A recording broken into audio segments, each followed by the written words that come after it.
what were your big ahas when you gained some understanding about your type, as a manifestor, as an initiator? So when you were first learning about being a manifestor in human design, like what was really sparking for you?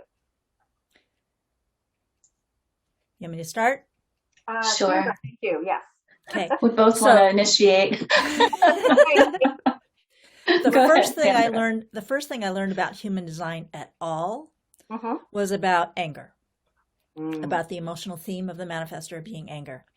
And I didn't know anything about human design. I didn't think that the planets made any difference in my life because astrology had been a zero, right? I don't get any active guidance from astrology at all. And then I met Karen Parker on a teleseminar where she was talking to thousands of people. And I learned about this one thing about my chart, anger, and it changed everything because I get angry at little things, at big things. And I used to stay angry for weeks at a time. Like anger was a big issue. And I used to really beat myself up about it. Like, what is wrong with me? Why do I do this? How come I can't turn this off? And when I learned about human design at all, and I learned about being a manifestor and that anger is okay. Like I'm supposed to be this way. And it enabled me to take all of the judgment off of it and just learn how to manage it. Completely changed my life. And it's something that is practical and relevant to me every single day. Whereas astrology had been practical and relevant zero. This is what convinced me. It's like, wow, maybe the position of the planets do matter. And so it was that, one big piece about being a manifestor that just like changed everything. Nice. So first of all, I just want to tell you, I muted myself while you were speaking because I was doing so much sacral validation to what you were saying that I was like, that's going to be completely interrupting Sandra and her flow. So I'm like, well, you're a manifesting generator, and you also have the anger part. Totally. So yeah. And I completely identify with that sort of anger and the interruption of the creative flow and everything. So, but yes, but beautifully said. And I want to echo also, having been exposed to other modalities, going, there's something here, but it's not quite clicking. And then discovering human design and then having things click. Yes. So I can tell you from personal experience, I really echo that and connect with you with that, and the fact that human design connected on a level that other modalities had not in the past. Awesome. Yeah, absolutely. I had the same experience. And I had first learned about human design from an astrologer who mostly focused on astrology. And she just told me my type. This was 17 years ago. And then later, about 9 years ago, had my first human design reading. And it was so healing and so empowering and guiding and validating. And I think the biggest aha was, I'm not broken. I don't need fixing. And then, yes, there was this process of healing, letting go of acquired conditioned patterns. And I had new skills to learn, but I was no longer this square peg trying to fit into a round hole. And I really saw that, yeah, I'm not broken. I am different and I'm unique. There's only 9% of us, right? And it is by design. It's for a reason. And that is what allows me to be who I am.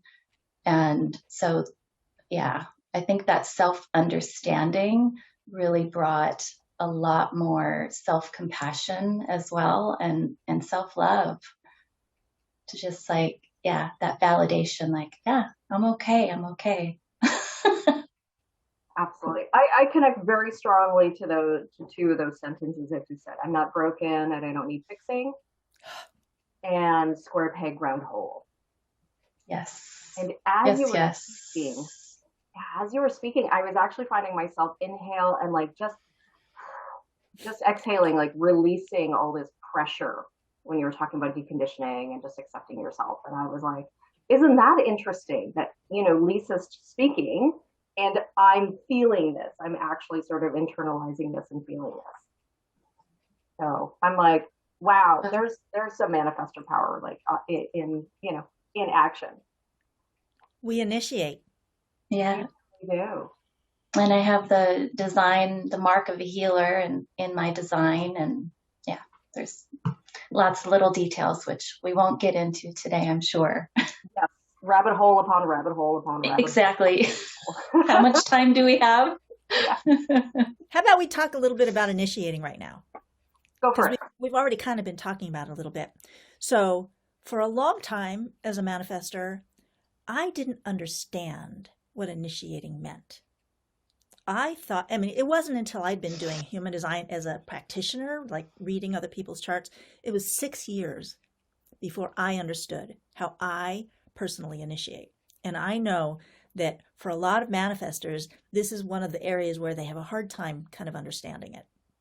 So I used to think that initiating meant I start a project, or I start a job, or I start something physical going on in the world.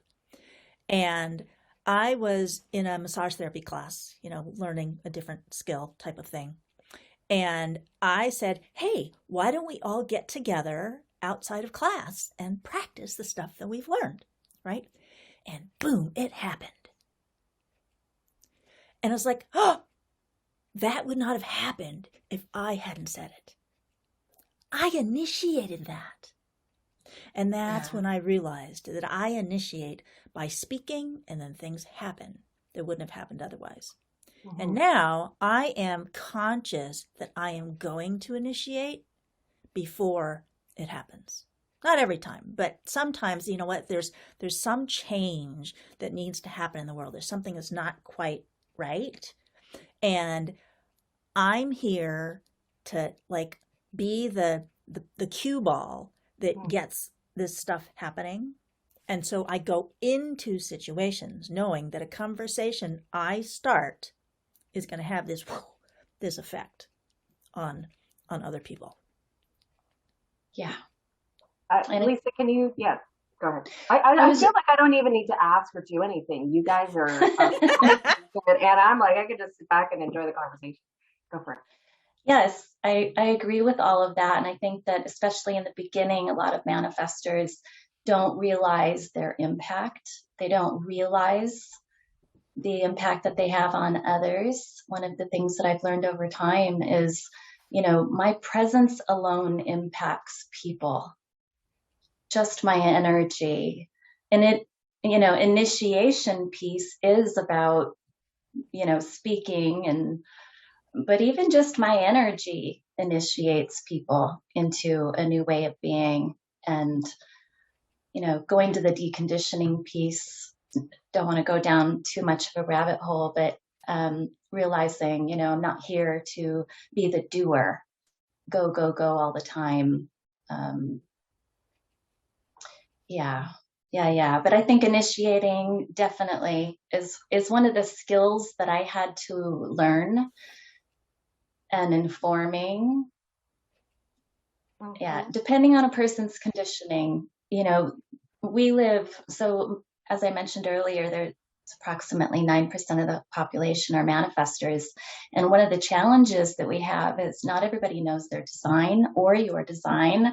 And so there are a lot of non-initiating types out there trying to initiate the initiators, projectors inviting initiators, and the generator types initiating, asking, or telling us to do things, and it's just backwards and it doesn't work well. So I've developed a lot of compassion and also a sense of humor for when that happens. And I've discovered that as long as I stay true to myself and I follow my own deep inner green light knowingness, that yes feeling, that everything falls into place for everyone. Yeah. I have more to say about that. Yeah. So just relax, Marla. Yeah. So sit back. Get you ladies, run with it. This is social conditioning, right? Right. I spent decades in personal development programs and big, And society tells us to decide what you want and just go do it. That's right. And they are telling most of the population who aren't manifestors and aren't even manifesting generators a lot of times, right, that they don't have the energy to do that. And I was in a program with, like a year-long program with thousands of people. And virtually everyone in that program feels like they failed. Because we set these pie in the sky goals and say, I'm going to do that. And then it all falls flat. Because none of it is by design and none of it is following authority. Right. And so it's this huge social conditioning piece that everyone feels this pressure to always be doing and making things happen. And it just leads to people feeling bad.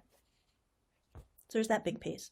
And then in response to what Lisa said early in there, I realize that I probably do initiate just by my presence, but I never noticed this before, but I think I turn that off. And part of it is that in my chart, I have 7 centers defined. And the only centers that are undefined are the sacral and the emotional solar plexus. And so it feels like my chart is overwhelming in the amount of energy and power I have. And so I am always feeling like I'm bothering people. And like when I'm in gatherings, I tend to stand against the wall and not say anything to pull my energy back, because I have this experience that I am too powerful, too overwhelming to other people and imposing on other people. So thank you, Lisa, for helping me see, oh, that's initiating. And that's having this impactful aura that I've just kind of like, okay, I'm just going to like pretend that's not happening at all. And so I learned something from that and I appreciate it. Yeah, it takes the pressure off. And also there's a lot of projected energies in a chart. For example, even though I'm a manifestor, I have the 2551, 5125 channel. It's a projected channel. So it needs to be asked, wait for the right timing to initiate, to impact, and to initiate. Yeah. So right timing, I think, is a really big piece. We're not here to necessarily initiate everyone all the time in the same way. To be discerning about it, wait for the timing. Absolutely. Oh my gosh, you guys. Please, I want to read something.